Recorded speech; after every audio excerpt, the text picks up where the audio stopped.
Good morning and welcome to St James's Palace, the scene yesterday of the royal christening. Today hundreds of visitors are now flocking to the palace themselves as well to see the event place. My name is Ian Pelham Turner for royalchild.com and I'm here to tell you a little bit about how the palace operates. As you can see, hundreds of visitors are now coming to see the place where the event took place yesterday. This morning, photographs are appearing in national newspapers right across the world. Tomorrow, the famous Jason Bell historical shot will be published as well. No doubt over the next few weeks, many thousands of visitors will flock to London just to see St James's Palace again. Even the soldiers today guarding the palace from the guests also seem to have an extra spring in their step.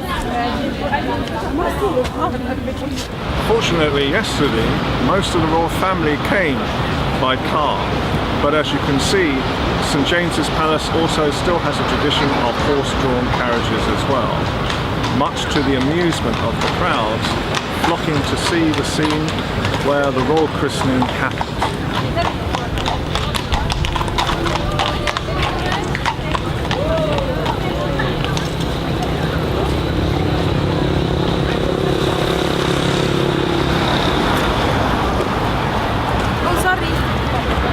St James's Palace has been the setting for some of the most important royal events in history. Built largely between the late 16th century and the early 17th century, St James's Palace was a residence of several kings and queens for over 300 years. It still remains the official residence of the sovereign, although Queen Victoria moved her family to Buckingham Palace in the late 1830s. The palace was built by Henry VIII on the site of the Hospital of St James's, Westminster.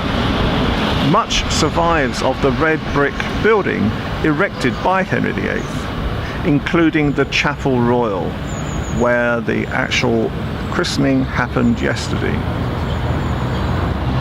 Buildings later sprawled to cover the area of four courts, now known as Ambassadors Court, Engine Court, Friary Court and Colour Court. The great Tudor gatehouse at the southern end of St James's Street still bears Henry VIII's royal cipher, HR, surmounted by its crown above the original foot passages leading to Colour Court. Henry VIII gave his illegitimate son Henry Fitzroy the opportunity to live at the palace, but he sadly died at just 17 years of age. In a much checkered royal history afterwards, in 1809, much of the east and south ranges of the palace were destroyed by fire, but the staterooms were restored again by 1813. At the time, the Prince Regent, George IV, was living at Carlton House, but four of his brothers were provided with houses within the palace walls. There are Mortlake tapestries ordered by Charles I when he was the Prince of Wales at the Old Presence Chamber, and a fine display of arms and armour in the armoury. The state apartments also contain an interesting range of royal portraits from the time of Henry VIII, including important works by Mytens, Van Schooner and Michael Wright. Portraits of military and naval heroes painted for George IV by Reynolds and Hubner, and a portrait of George IV by Lawrence, which made a very important portrait at the time it was painted. So, I hope you enjoyed a little bit more of the history of Royal London. it is teeming with history. And as you can see from the latest photographs just starting to appear, St James's Palace yesterday was the major feature in the royal christening. So I hope you enjoyed this experience one more. You will be seeing us on television again.